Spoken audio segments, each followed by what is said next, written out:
ಗೀತಾ, ಒಂದ್ 15 ದಿವಸ ನೀನು ಮರ್ಕೆರಾದಲ್ಲಿದ್ರೆ ಮನಸ್ಸು ಸರಿ ಹೋಗುತ್ತೆ ಅಂತ ನನಗನ್ಸು. ಹೌದಮ್ಮ, ಸ್ಥಳ ಬದಲಾವಣೆಯಿಂದ ನಿನ್ನ ಮನಸ್ಸಿಗೆ ಒಂದು ತರಹ ರಿಲೀಫ್ ಸಿಗುತ್ತೆ. ಅದು ಅಲ್ಲದೆ ಇಲ್ಲಿ ನಿನಗೆ ಕಾಣಿಸ್ತಿರೋ ರಾಜ ಅಲ್ಲಿವರೆಗೂ ಖಂಡಿತ ಬರೋದಿಲ್ಲ. ಹೌದು, ಆ ಹೊಸ ಜಾಗದಲ್ಲಿ ಕೆಲವಾರು ದಿವಸ ಜಾಲಿಯಾಗಿ ಓಡಾಡ್ಕೊಂಡಿದ್ರೆ ಮನಸ್ಸಿಗೆ ನೆಮ್ಮದಿ ಸಿಗುತ್ತೆ, ವರೀಸೆಲ್ಲ ಮರೆತು. ಆಮೇಲೆ ಮದುವೆ ಮಾಡ್ಕೊಂಡ್ಬಿಡ್ಬಹುದು. ಗೀತಾ, ನಾನೇನ್ ಹೇಳಿದ್ರು ನೀನು ಒಳ್ಳೇದಕ್ಕೆ ಹೂನಮ್ಮ. ಸರಿ. Very good, get ready.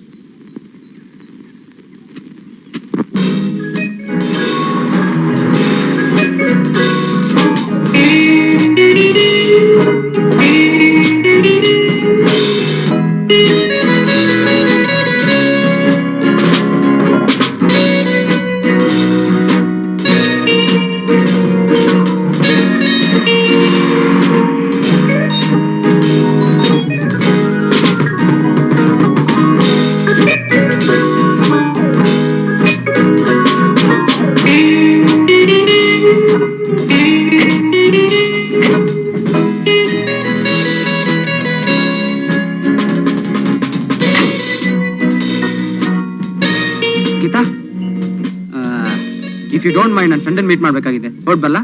Okay.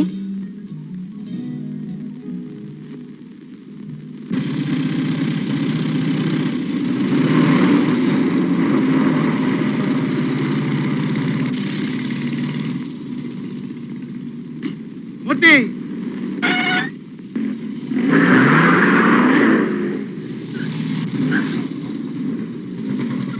Hi Daniel. Hi. What Murthy, ಇದಕ್ಕಿದ್ದಾಗಿ ಊರ್ನ ಪ್ರತ್ಯಕ್ಷ ಆಗ್ಬಿಟ್ಟೆ? ಜಸ್ಟ್ ಫಾರ್ ಅ ಚೇಂಜ್ ಹೀಗೆ ಸುತ್ತಾಡ್ತಾ ಬಂದೆ. ಏನಮ್ಮ, ಅಲೋನಾ ಇಲ್ಲ ಜೋಡಿ ಸಮೇತನ? ಸದ್ಯಕ್ಕೆ ನಿನ್ ಜೋಡಿ ಅಷ್ಟೇ. ಇದೇನು ಈ ಕಡೆ ಹೊಟ್ಟಿದ್ದಿ? ನಿನ್ನೋಣ ಅಂತಾನೆ ಹೊರಟಿದ್ದೆ. ಏನಮ್ಮ, ನನ್ ಮುಖ ನೋಡ್ತಿದ್ದಂಗೆ ಹೊಡಿತಿದ್ಯಲ್ಲ ಈ ಡೈಲಾಗ್ ನ? No, it's a fact. Sure? Sure. Okay, ಕಮಾನ್.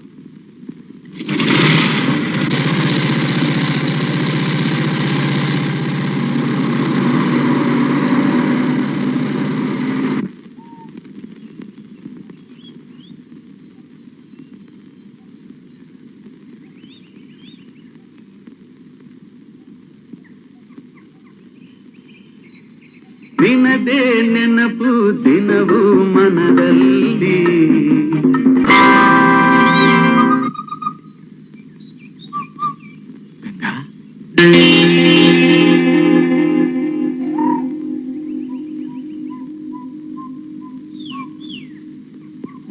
ಗಂಗಾ,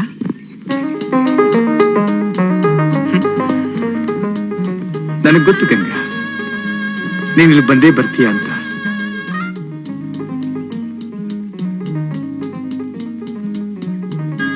ಯಾಕೆ ಗಂಗಾ ಹಾಗೆ ನೋಡ್ತಾ ಇದ್ದೀಯ?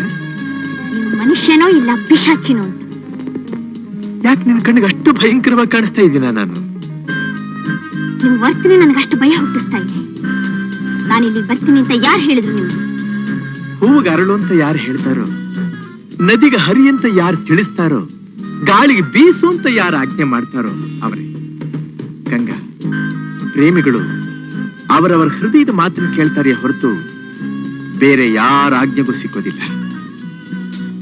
ನೀವ್ ಈ ರೀತಿ ನನ್ನನ್ನು ಹಿಂಬಾಲಿಸೋದ್ರಿಂದ ನಿಮ್ಗೇನ್ ಪ್ರಯೋಜನ? ಕಣ್ ತುಂಬಾ ನೋಡಬಹುದು, ಮನಸಾರ ಮಾತಾಡಿಸಬಹುದು, ಅಷ್ಟೇ ಪ್ರಯೋಜನ. ನೀವು ನೀವು ನಾನು ಹಿಂಸೆ ಮಾಡ್ತಾ ಇದ್ದೀರಾ? ಇಲ್ಲ ಗಂಗಾ, ನಿನಗೆ ಹಿಂಸೆ ಕೊಡಬೇಕು ಅನ್ನೋ ಉದ್ದೇಶ ನನಗಿಲ್ಲ. ನಿನ್ನ ಕಣ್ಣಲ್ಲಿ ನೀರು ಬಂದ್ರೆ ನನ್ನ ಕಣ್ಣಲ್ಲಿ ರಕ್ತ ಬರುತ್ತೆ. ಹಗಲು ರಾತ್ರಿ ನಾನು ಬಯಸೋದು ನಿನ್ನ ಸುಖನ, ನಿನ್ನ ಸಂತೋಷನ. ಸುಖ ಬಯಸೋರು ಮಾಡೋ ಕೆಲ್ಸನ ಇದು? ತಿಳಿಯಾಗಿರೋ ಮನಸ್ಸಲ್ಲಿ ನುಗ್ಗಿ ಅನ್ನ ಕಲ್ಲೋಲ ಮಾಡ್ತಾ ಇದ್ದೀರಾ. ಮರಿಬೇಕು ಅಂತ ಮಾಡ್ತಿರೋ ಪ್ರಯತ್ನನ ಮುರಿದು ನನ್ನ ಮನಃಶಾಂತಿನ ಹಾಳು ಮಾಡ್ತಿದ್ದೀರಾ. ಹಾಗಾದ್ರೆ ನಿನ್ನ ಮನಸ್ಸು ತುಂಬಾ ನಾನು ತುಂಬಿಕೊಂಡಿದ್ದೀನಿ ಅಂತ ಆಯ್ತು. ಅಷ್ಟು ಸಾಕು ಗಂಗಾ.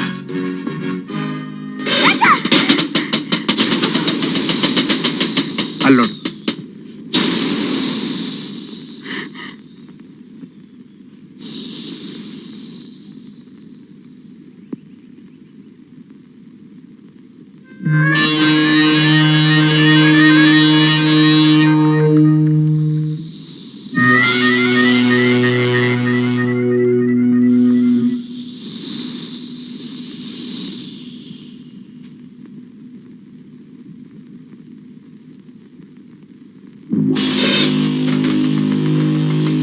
ನಾನು ಹೇಳಿದ್ನಲ್ಲ, ಇವನೇ ಆ ರಾಜ. ಇವನಿರೋವರೆಗೂ ಗೀತೆಗೆ ಮನಃಶಾಂತಿ ಇಲ್ಲ. ನನ್ನ ಆಸೆನೂ ನೆರವೇರೋ ಹಾಗಿಲ್ಲ. ರಾಜ? ಯಾವ ರಾಜ ಇವನು? ನಾಳೆ ಬೆಳಗ್ಗೆ ಒಳಗೆ ಈ ರಾಜನ ಹೆಣ ಎಸ್ಟೇಟ್ ಮೂಲೆ ಒಳಗಿರೋ ಹಳ್ಳದಲ್ಲಿ ಬಿದ್ದಿರುತ್ತೆ. ಅಷ್ಟು ಮಾಡಿದ್ರೆ ಸಾಕು. ಮೂರ್ತಿ, ನೀವ ಇಂಥ ಕೊಲೆಗಡೆ ಕೆಲಸ ಕೈ ಹಾಕ್ತಿರೋದು? ಇದೆಲ್ಲ ನಿಮ್ಮೊಳ್ಳೇದಕ್ಕೋಸ್ಕರ ಗೀತಾ. ಚಿಚಿ, ನೀವಿಂತ ಅನಾಗರಿಕರು ಅಲ್ಪರು ಅಂತ ಗೊತ್ತಿದ್ದಿದ್ರೆ ಖಂಡಿತ ನನ್ ಸ್ನೇಹ ಮಾಡ್ತಿರ್ಲಿಲ್ಲ. ಗೀತಾ, ನಿಮ್ಮ ಕೈ ಹಿಡಿಯೋ ಗಂಡನೇ ನೀವು ಅನಾಗರಿಕ ಅಂತೀರಾ? ಅನಾಗರಿಕರು ಅಲ್ದೇ ಇದ್ದಿದ್ರೆ ಇಂಥ ಲೋಫರ್ಗಳ ಸ್ನೇಹನ ಮಾಡ್ತಿದ್ರಿ.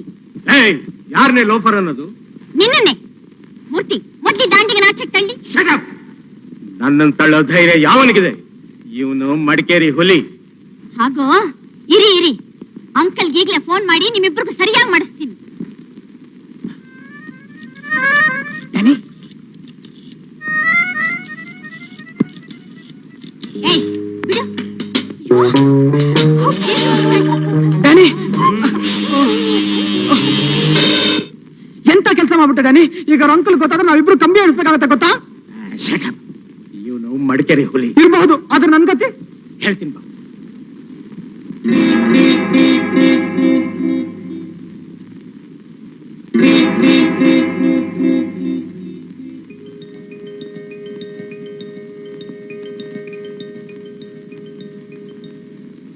ಸಿಹಿ ಇರೋ ಕಡೆ ಇರುವುಗಳು ಮುತ್ಕೊಳ್ಳುತ್ತವೆ, ಹಣ ಇರೋ ಕಡೆ ಜನಗಳು ಮುತ್ಕೊಳ್ತಾರೆ. ಯಾರು ಹಣಕ್ಕೋಸ್ಕರ ಬರ್ತಾರೆ, ಯಾರು ಪ್ರೀತಿ ವಿಶ್ವಾಸಕ್ಕೋಸ್ಕರ ಬರ್ತಾರೆ ಅನ್ನೋದನ್ನ ನಾವು ಕೇರ್ಫುಲ್ ಆಗಿ ಅರ್ಥ ಮಾಡ್ಕೋಬೇಕು.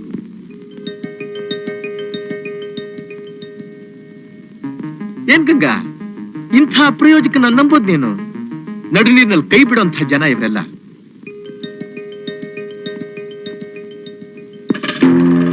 ನಾಳೆ ಬೆಳಗ್ಗೆ ಒಳಗೆ ಈ ರಾಜನ ಹೆಣ ಎಸ್ಟೇಟ್ ಮೂಲೆ ಒಳಗಿರೋ ಹಳ್ಳದಲ್ಲಿ ಬಿದ್ದಿರುತ್ತೆ. ಅಷ್ಟು ಮಾಡಿದ್ರೆ ಸಾಕು. ಮೂರ್ತಿ, ನೀವ ಇಂಥ ಕೊಲೆಗಡೆ ಕೆಲಸ ಕೈ ಹಾಕ್ತಿರೋದು? ಇದೆಲ್ಲ ನಿಮ್ಮೊಳ್ಳೇದಕ್ಕೋಸ್ಕರ ಗೀತಾ. ನಿನ್ನ ಕಣ್ಣಲ್ಲಿ ನೀರು ಬಂದ್ರೆ ನನ್ನ ಕಣ್ಣಲ್ಲಿ ರಕ್ತ ಬರುತ್ತೆ. ಹಗಲು ರಾತ್ರಿ ನಾನು ಬಯಸೋದು ನಿನ್ನ ಸುಖನ, ನಿನ್ನ ಸಂತೋಷನ.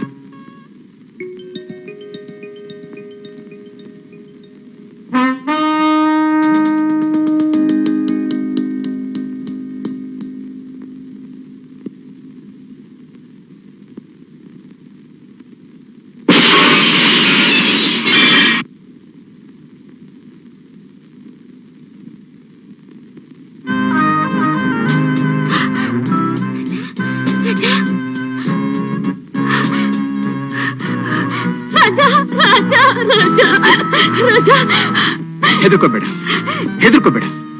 ನಿನಗೆ ಯಾವ ಅಪಾಯವೂ ಆಗ್ಕೂಡ್ದು ಅಂತಾನೆ ನೆರಳ ಹಾಗೆ ನಿನ್ನ ಹಿಂದೆನೆ ನಾನು ಬರ್ತಾ ಇದ್ದೀನಿ. ಹೆದರ್ಕೋಬೇಡ. ಮೂರ್ತಿ ನಿಮ್ಮನ್ನು ಕೊಲ್ಲಿಸ್ಬೇಕು ಅಂತ ಏರ್ಪಾಡು ಮಾಡ್ತಿದ್ದಾನೆ. ಬನ್ನಿ, ಮೊದಲಿನಿಂದ ತಪ್ಪಿಸ್ಕೊಂಡೋಗೋಣ. ಬನ್ನಿ ರಾಜ, ನನ್ನನ್ನ ಕೊಲಿಸ್ಬೇಕು ಅಂತ? ಹೌದಾ? ಹಾಗೆಲ್ಲ ಯಾರು ಏನು ಮಾಡಕ್ ಆಗೋದಿಲ್ಲ. ನನ್ನ ನಡಿ ಹೋಗೋಣ.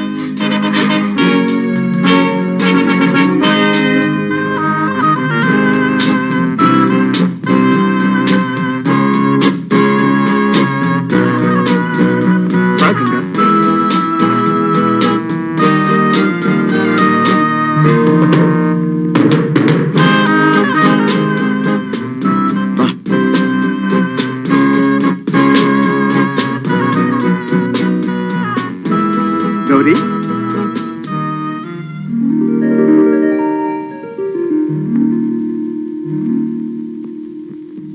ಗೌರಿ, ಇವತ್ತಿವರ ಈ ಮನೆಗೆ ಗೆಸ್ಟ್ ಆಗಿ ಬಂದಿದ್ದಾರೆ. ಅತಿಥಿ ಸತ್ಕಾರ ಹೇಗ್ ಮಾಡ್ಬೇಕು ಅನ್ನೋದನ್ನ ನಾನ್ ನಿನಗೆ ಹೇಳ್ಕೊಡ್ಬೇಕಾ?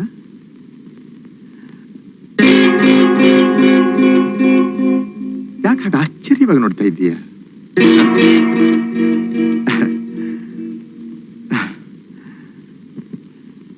ಇವಳು ನನ್ನ ತಂಗಿ. ಈ ಮಗು ನಿನ್ನ ಮದುವೆ ಮಾಡ್ಕೋಬೇಕು ಅಂತ ಇದ್ದಾನಲ್ಲ ಮೂರ್ತಿ, ಅವನು ಇವಳು ಕೊಟ್ಟಿರೋ ಕಾಣಿಕೆ. ಮೂರ್ತಿನ? ಹೌದು, ಮೂರ್ತಿನೇ.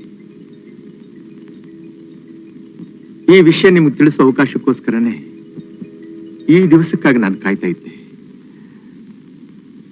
ನಾನು ಬ್ಯಾಂಕಲ್ಲಿ ಕೆಲಸ ಮಾಡಿಕೊಂಡು ನನ್ನ ತಂಗಿನ ಕಾಲೇಜಲ್ಲಿ ಓದಿಸ್ತಾ ಇದ್ದೆ. ಹೇಗೋ ಏನೋ ಇವಳಿಗೂ ಮೂರ್ತಿಗೂ ಪರಿಚಯ ಬೆಳೀತಂತೆ. ಪರಿಚಯದಿಂದ ಸ್ನೇಹ, ಸ್ನೇಹದಿಂದ ಸಲಿಗೆ, ಸಲಿಗೆಯಿಂದ ಪ್ರೀತಿ. ಹೀಗಾಗಿ ಇಬ್ರು ಪ್ರಪಂಚನೇ ಮರೆದ್ರು. ನಿನ್ನ ವಿನಃ ಮಿಕ್ಕ ಹೆಣ್ಣು ಮಕ್ಕಳೆಲ್ಲ ನನಗೆ ಅಕ್ಕ ತಂಗಿರ ಸಮಾನ ಅಂತ ಮೂರ್ತಿಯೊಳಗೆ ಮಾತು ಕೊಟ್ಟಂತೆ. ಆ ಮಾತಿಗೆ ಇವಳು ಮರಳಾಗಿ ಅವನಿಷ್ಟದಂತೆ ನಡೆಯೋದಕ್ಕೆ ಇವಳು ಒಪ್ಕೊಂಡ್ಳು. ಅದರ ಪರಿಣಾಮ ಒಂದು ದಿವಸ ನಾನು ಬ್ಯಾಂಕಿಂದ ಮನೆಗೆ ಬರ್ತೀನಿ. ಗೌರಿ, ಗೌರಿ, ಏನ್ ಮಾಡ್ತಿದ್ಯಮ್ಮ?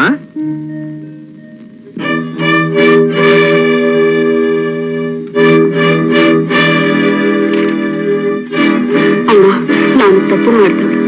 ಪ್ರೀತಿ ವಾತ್ಸಲ್ಯದಿಂದ ತಂದೆ ಹಾಕಿ ಸಾಕಿದ್ ನಿನಗೆ ವಂಚನೆ ಮಾಡ್ಬಿಟ್ಟೆ. ಅಣ್ಣ ಅಂತ ನಿನ್ನ ಕರೆಯೋ ಯೋಗ್ಯತೆ ಕೂಡ ನಂಗಿಲ್ಲ. ನನ್ನ ತಪ್ಪನ್ನು ಕ್ಷಮಿಸ್ಬಿಡು ಅಣ್ಣ. ನಾನೊಬ್ಬ ಮೋಸಗಾರನ ಬಲೆಗೆ ಬಿದ್ದು ಕಾಲ್ ಜಾರ್ಬಿಟ್ಟೆ. ನನಗೀಗ 3 ತಿಂಗಳು. ಈ ಸ್ಥಿತಿಯಲ್ಲಿ ನಿಂಗೂ ಪ್ರಪಂಚಕ್ಕೂ ಮುಖ ತೋರ್ಸೋಕಾಗದೇ ಇರೋಂತಹ ಪಾಪಿ ನಾನಾಗಿದ್ದೇನೆ. ದಯವಿಟ್ಟು ಈ ನಿನ್ನ ಕೆಟ್ಟ ತಂಗಿನ ಮರೆತು ಬಿಡು, ಕ್ಷಮಿಸ್ಬಿಡು. ಗೌರಿ,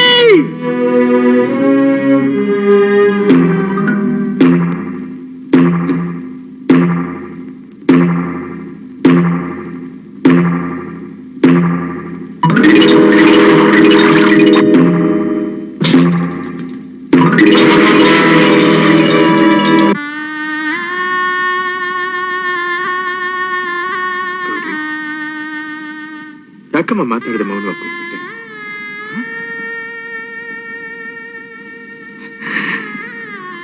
ನೀನು ತಪ್ಪು ದಾರಿ ತುಳಿದು ಬಿಟ್ಟಿಲ್ಲ ಅಂತ ನಿನ್ನನ್ನು ದಂಡಿಸೋ ಕಟ್ಗ ನಾನಲ್ಲಮ್ಮ. ನೀನು ಸತ್ತು ಹೋಗಿದ್ದು ನಾನ್ ನೆಮ್ಮದಿಯಾಗಿರ್ತಿದ್ದೆ ಅಂತ ತಿಳ್ಕೊಂಡ್ಯ. ಏನೋ ನಡಿಬಾರದು ನಡೆದು ಹೋಗ್ಲಿ. ನೀನ್ ನಂಬಿಸಿ ಮೋಸ ಮಾಡಿದ್ನಲ್ಲ ಆ ಮಹಾನುಭಾವ, ಆ ಪುಣ್ಯ ಪುರುಷ, ಅವ ಯಾರು? ನಿಜವಾಗ್ಲೂ ಅವನು ಮನುಷ್ಯನೇ ಇಲ್ಲ ದನವೇ?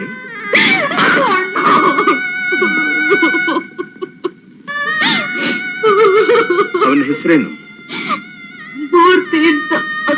ಅವನಿರೋ ಜಾಗ, ಅಡ್ರೆಸ್ಸು ಗೊತ್ತಿಲ್ಲ. ಗೊತ್ತಿಲ್ಲ? ಗೊತ್ತಿಲ್ಲ ಮತ್ತೆ ಹೇಗೆ ಅವನ್ನ ಕಂಡು ಹಿಡಿಯೋದು? ಅವನು ಎಲ್ಲಿದ್ದಾನೆ ಅಂತ ಹುಡುಕೋದು?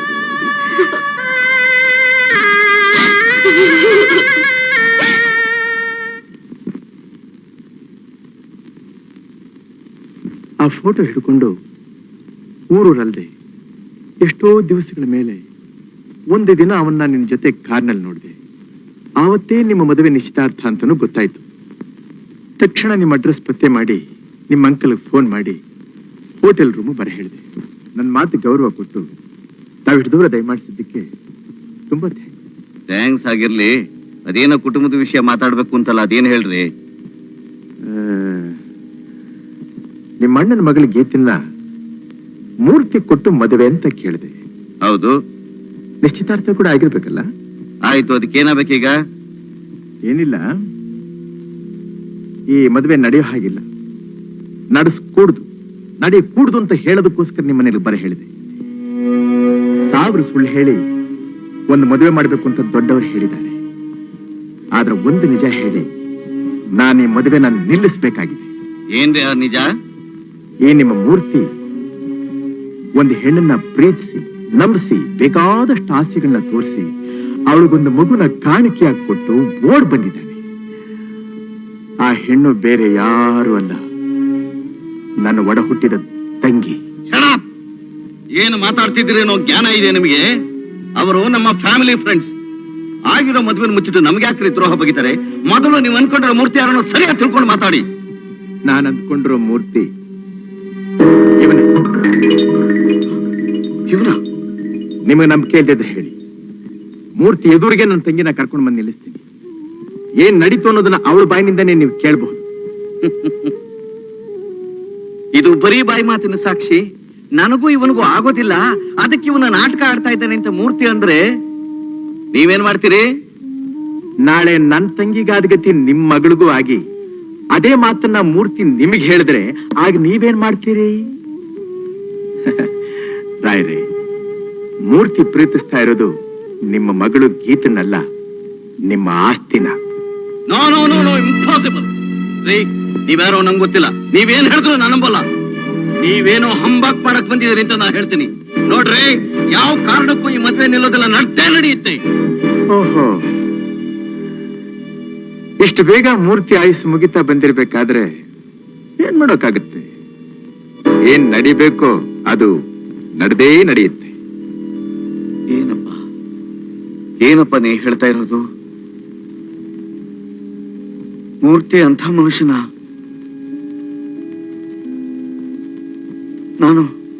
ನಾನು ಇದನ್ನು ನಂಬಬಹುದಾ? ನಿಜನೇನ್ರಿ? ನಿಮಗ್ ಸುಳ್ಳು ಹೇಳಿ ನಾನು ಸಾಧಿಸಬೇಕಾದ್ದೇನೂ ಇಲ್ಲ ರಾಯ್ರೆ. ಈ ಮದುವೆಯಿಂದ ನನ್ನ ತಂಗಿ ಭವಿಷ್ಯ ಹಾಳಾಗೋದು ಮಾತ್ರ ಅಲ್ಲ, ನಿಮ್ಮ ಮಗಳು ಗೀತನ ಭವಿಷ್ಯದ ಬಗ್ಗೆ ಕೂಡ ನೀವು ಚೆನ್ನಾಗಿ ಯೋಚನೆ ಮಾಡ್ಬೇಕಲ್ವೇ? ಏನ್ ಯೋಚನೆ ಮಾಡ್ಲಪ್ಪ ನಾನು? ಏನ್ ಯೋಚನೆ ಮಾಡ್ಲಿ? ಈ ಮದುವೆನೇನಾರೋ ನಾನು ನಿಲ್ಲಿಸ್ಬಿಟ್ಟೆ ಅಂತ ಅನ್ನೋದವಳು ಗೊತ್ತಾಯ್ತು ಅಂತಂದ್ರೆ ತನ್ನಿಷ್ಟಕ್ಕೆ ವಿರುದ್ಧವಾಗಿ ನಾನು ನಡ್ಕೊಂಡೆ ಅಂತ ಹೇಳಿ ಪ್ರಾಣ ಕಳ್ಕೊಳ್ಳಕ್ಕೂ ಹೆಸೋದಿಲ್ಲ. ಅಂತ ಸೂಕ್ಷ್ಮ ಸ್ವಭಾವದವಳು. ಏನ್ ಮಾಡ್ಲಪ್ಪ ನಾನು? ಮಿಸ್ಟರ್ ರಾಜ, ನನ್ನ ತಲೆಗೇನು ಹೊಳಿತಾ ಇಲ್ಲ ರೀ. ಈ ಸಮಸ್ಯೆ ಪರಿಹಾರ ನೀವೇನಾರು ಹೇಳಿಪ್ಪ. ರಾಯ್ರೆ, ಮೂರ್ತಿ ಯಾರು, ಅವನ ವ್ಯಕ್ತಿತ್ವ ಎಂತಹದ್ದು ಅನ್ನೋದನ್ನ ನೀವು ನಿಮ್ಮ ಮಗಳು ಗೀತಾ ಇಬ್ರು ಕಣ್ಣಾರ ಕಾಣೋ ಹಾಗೆ ನಾನು ಒಂದು ನಾಟಕ ಆಡ್ತೀನಿ. ಅದಕ್ಕೆ ನಿಮ್ಮ ಸಂಪೂರ್ಣ ಸಹಕಾರ ನನಗೆ ಬೇಕು. ಸರಿಯಪ್ಪ. Thank you very much. ಆವತ್ತಿನಿಂದ ಪ್ರಾರಂಭ ಆಯ್ತು ನನ್ನ 200 ವರ್ಷಗಳ ಜನ್ಮಾಂತರದ ಕಲ್ಪನೆ ಕಥೆ. ಆಮೇಲೆ ನಡೆದ ವಿಷಯ ಎಲ್ಲ ನೀವು ಕಣ್ಣಾರ ಕಂಡೇ ಇದ್ದೀರಿ. ಗೀತಾ, ಸುಳಿಗೆ ಸಿಕ್ಕಿದ ನನ್ನ ತಂಗಿ ಬಾಳನ್ ದೋಣಿನ ದಡಕ್ ಸೇರಿಸ್ಬೇಕು ಅನ್ನೋದಕ್ಕೋಸ್ಕರ ನಿಮ್ಮ ಹಿಂದೆ ನೆರಳು ಹಾಕಿಸುತ್ತಿ ನಿಮ್ಮ ಮನಸ್ಸನ್ನ ಅಲ್ಲಕಲ್ಲೋಲ ಮಾಡಿಬಿಟ್ಟೆ. ಇಲ್ಲ, ಅಪಾಯದಿಂದ ನನ್ನ ಪಾರ್ ಮಾಡಿದ್ರಿ. ಬನ್ನಿ, ಮೊದ್ಲು ಅಂಕಲ್ ಫೋನ್ ಮಾಡ್ಬೇಕು, ಈ ವಿಷಯನೆಲ್ಲ ತಿಳಿಸ್ಬೇಕು. ಆ ಚಿಂತೆ ನಿಮಗೆ ಬೇಡಿ, ಅದನ್ನೆಲ್ಲ ನಾನು ನೋಡ್ಕೋತೀನಿ. ಗೌರಿ, ಇವರನ್ನ ಸ್ವಲ್ಪ ಸರಿಯಾಗಿ ಗಮನಿಸ್ಕೊಮ್ಮ. ಮತ್ತೆ ನಿಮ್ಮನ್ನ ನೋಡ್ತೀನಿ.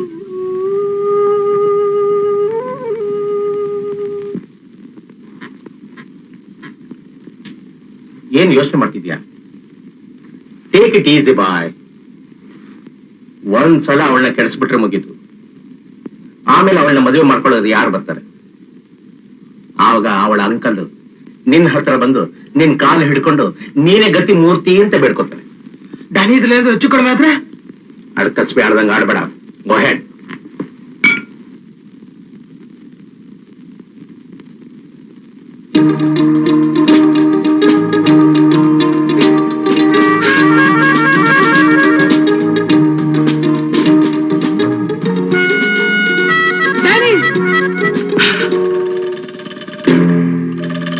Don't worry. Come on.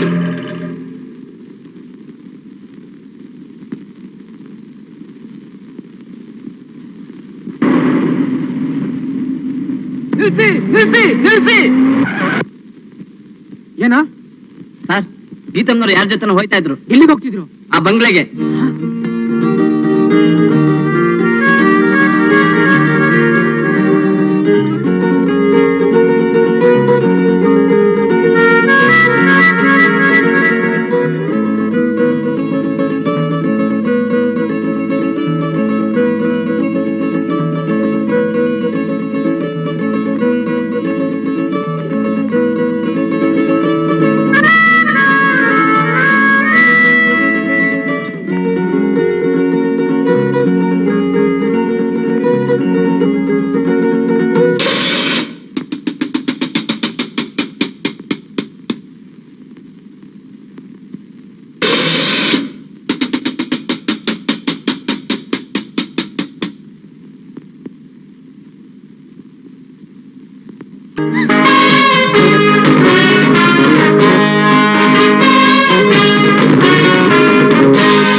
ಅವಳಿ ಮನೇಲಿರೋದು ನಾನು ಕಣ್ಣಾರೆ ನೋಡಿದೀನಿ.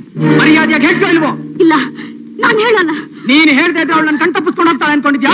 ಗೀತಾ ಗೀತಾ ನನ್ ಬಾಳ್ನ ಹಾಳು ಮಾಡಿ ಸಾಲ್ದು ಅಂತ ಇನ್ನೊಂದ್ ಹೆಣ್ಣಿನ ಜೀವನ ಹಾಳು ಮಾಡಕ್ ನೋಡ್ತೀರಾ? ನಾನು ಇದಕ್ಕೆ ಅವಕಾಶ ಕೊಡಲ್ಲ. ನನ್ನ ದಾರಿ ಗಡ್ಡ ಬರ್ಬೇಡ, ಬಿಡು ದಾರಿನ.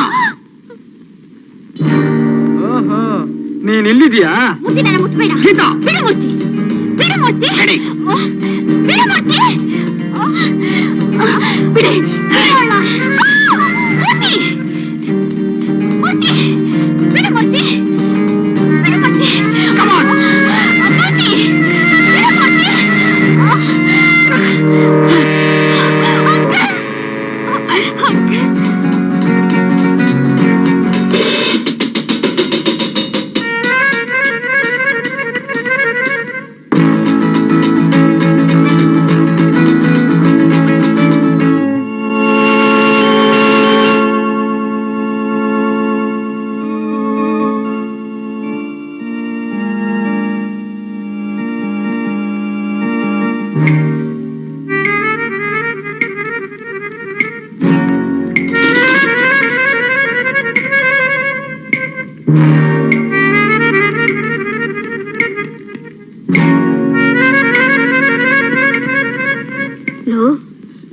ಲೋ ಮೂರ್ತಿ, ನೀನಿಂತ ಚಂಡಾಲ್ ಕೆಲಸ ಮಾಡ್ತೀಯಾ ಅಂತ ನಾನ್ ತಿಳ್ಕೊಂಡಿರ್ಲಿಲ್ವಲ್ಲೋ.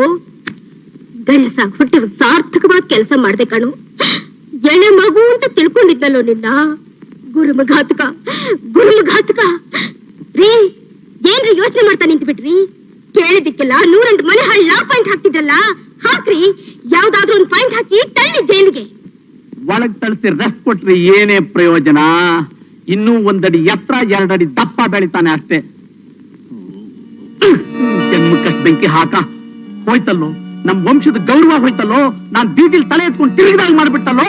ಲೋ, ನಿನಗೆ ಅಂತಿಂತ ಶಿಕ್ಷೆ ಸಾಧು ಕಣೋ, ಗಲ್ಲಿಗೆ ಹಾಕ್ಬೇಕು ಕಣೋ. ನಾನೇನಿಂತ ಕೆಲಸ ಮಾಡ್ತೀನಿ ಬಾರೋ ರಾಸ್ಕಲ್ ಬಾರೋ. ಸ್ವಲ್ಪ ನಿಧಾನಿಸಿ. ನೀವು ಅವ್ರಿಗೆ ಶಿಕ್ಷೆ ಕೊಡಿಸ್ಬಹುದು, ಜೈಲ್ಗೆ ಹಾಕ್ಸ್ಬಹುದು, ಏನ್ ಬೇಕಾದ್ರೂ ಮಾಡ್ಬೋದು. ಈ ಕೆಲಸ ನಿಮ್ಮಿಂದ ಮಾಡಿಸೋದಕ್ಕೋಸ್ಕರ ನಾನಿಲ್ಲಿವರೆಗೂ ಕಾಯ್ಬೇಕಾಗಿರ್ಲಿಲ್ಲ. ಆ ಕೆಲಸ ನಾನೇ ಯಾವತ್ತೂ ಮಾಡಿಬಿಡ್ತಾ ಇದ್ದೆ. ಆದ್ರಿಂದ ನನ್ನ ತಂಗಿಗೆ ಬರ್ತಾ ಇದ್ದ ಭಾಗ್ಯ, ನಾನು ಪಟ್ಟ ಶ್ರಮಕ್ಕೆ ಪ್ರತಿಫಲ ಏನು ಹೇಳಿ? ಮೂರ್ತಿ, ಸ್ವಾರ್ಥಕ್ಕೋಸ್ಕರ ಒಂದು ಹೆಣ್ಣನ ಬಾಳನ್ನೇ ಹಾಳು ಮಾಡೋನು ಅವನು ಮನುಷ್ಯ ಅಲ್ಲ, ರಾಕ್ಷಸ. ಅಂಥವನು ಸಿಕ್ಕೋ ಸ್ವಾಗತ ಎಂಥದ್ದು ಅನ್ನೋದು ಇವತ್ತಿನ ಈ ವಾತಾವರಣದಿಂದ ನಿಮ್ಗೆ ಚೆನ್ನಾಗಿ ಅರ್ಥ ಆಗಿರ್ಬೇಕಲ್ಲ. ಕಿಂಚಿತ್ ನಿಮ್ಮಲ್ಲಿ ಮನುಷ್ಯತ್ವ ಅನ್ನೋದಿದ್ರೆ ಈಗಲಾದ್ರೂ ನೀವು ಮಾಡಿರೋ ತಪ್ಪನ್ನ ಒಪ್ಕೊಳ್ಳಿ. ಅಣ್ಣ, ಏನೇನು ನನಗೂ ನನ್ ಮಗುಗೂ ಮುಂತು ತನ್ನ ಹಾಕ್ಲಾರಿಯಾ? ಗೌರಿ, ನಾವು ನಿನಗೆ ಭಾರವಾಗಿದ್ದೀವ ಅಣ್ಣ. ಯಾಕಮ್ಮ ಹೀಗೆ ಮಾತಾಡ್ತಿದ್ಯಾ? ತಿದ್ದಕ್ಕೆ ಯಾರ ಕೈಲೂ ಆಗಲ್ಲ. ಅವರಲ್ಲಿ ಮನುಷ್ಯತ್ವ ಅಂತಿದ್ದಿದ್ರೆ ಅವ್ರು ಯಾವತ್ತೂ ತಿದ್ಕೋತಾ ಇದ್ರು. ನೀವೆಲ್ಲ ಇಷ್ಟ ಹೇಳಿ ಅವ್ರ ಮನ್ಸ್ ಕರಗ್ಲಿಲ್ಲ ಅಂದ್ಮೇಲೆ ಅವ್ರನ್ನ ಯಾಕೆ ಬಲವಂತ ಮಾಡ್ಬೇಕು? ಬಿಟ್ಬಿಡೋಣ. ನಿಮ್ಗೆಲ್ಲ ಕೈ ಮುಗಿದ್ ಕೇಳ್ಕೊತಾ ಇದ್ದೀನಿ, ದಯವಿಟ್ಟು ಅವ್ರಿಗೆ ಯಾರು ತೊಂದರೆ ಕೊಡ್ಬೇಡಿ. ಮೂರ್ತಿ, ನನಗಾದ ಅನ್ಯಾಯ ನಿಮ್ಮಿಂದ ಬೇರೆ ಯಾವ ಹೆಣ್ಣಿಗೂ ಆಗದೆ ಇದ್ರೆ ಅದೇ ನೀವು ನನಗ್ ಮಾಡೋ ಉಪಕಾರ.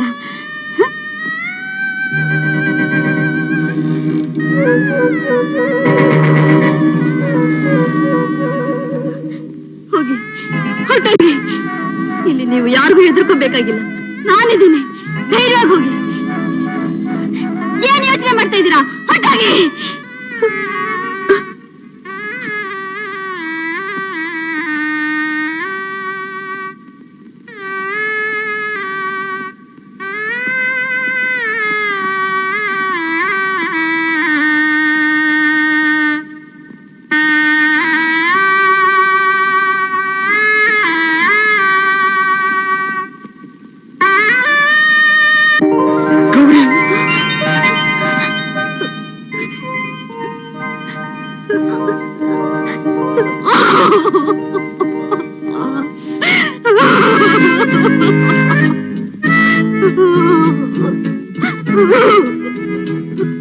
ನನ್ ಕ್ಷಮಿಸ್ಬಿಡು ಗೌರಿ.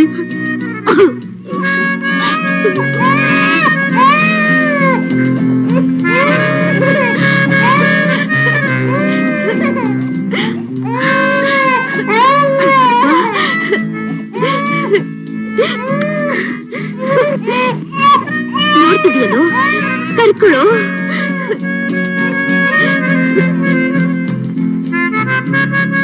ಗೀತಾ ಗೀತಾ, ಇದೆಲ್ಲ ನಿಮ್ಮಿಂದ. ಈ ಆನಂದಕ್ಕೆಲ್ಲ ಕಾರಣ ನೀವು. ನಿಮಗೆ ನಿಮಗೆ ಯಾವ ರೀತಿ ಕೃತಜ್ಞತೆ ಸಲ್ಲಿಸಬೇಕು ಅನ್ನೋದು ನನಗೆ ಅರ್ಥ ಆಗ್ತಾ ಇಲ್ಲ. ನೀವು ಕೃತಜ್ಞತೆ ಸಲ್ಲಿಸಬೇಕಾದ್ದು ನನಗಲ್ಲ, ನಮ್ಮ ಅಂಕಲ್ಗೆ. ಛೇ, ನನಗಲ್ಲಮ್ಮ, ನಾವಿಬ್ರು ಸೇರಿ ಸಲ್ಲಿಸ್ಬೇಕಾದ್ದು ಈತನಿಗೆ.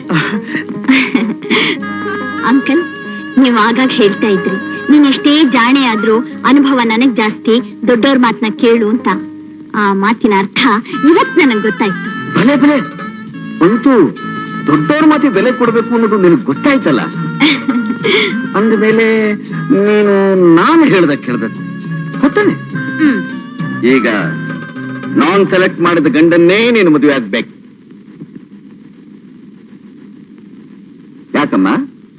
ಯಾಕಮ್ಮ ತಲೆ ತಗ್ಗಿಸ್ಬಿಟ್ಟೆ? ಅಂಕಲ್, ನೋಡು, ಇದೇ ನನಗೆ ಸರಿ ಬೀಳೋದಿಲ್ಲ. ನಾ ಹೇಳ್ದ ಕೇಳ್ತೀನಿ ಮೇಲೆ ಮುಗಿದು ಹೋಯ್ತು. ನಾನು ಸೆಲೆಕ್ಟ್ ಮಾಡಿದ ಗಂಡು 200 ವರ್ಷಗಳ ಹಿಂದೆ ಚಂದ್ರವರ್ಮ ಅಂತ ಒಬ್ಬ ಮಹಾರಾಜ ಇದ್ದ. ಅವನಿಗೊಬ್ಬ ರಾಜ ಅಂತ ಮಗ ಇದ್ದಾನೆ. ಅವನ್ನೇ ನೀನು ಹೌದೌದು ಮದುವೆ ಆಗ್ಬೇಕು. ರಾಜ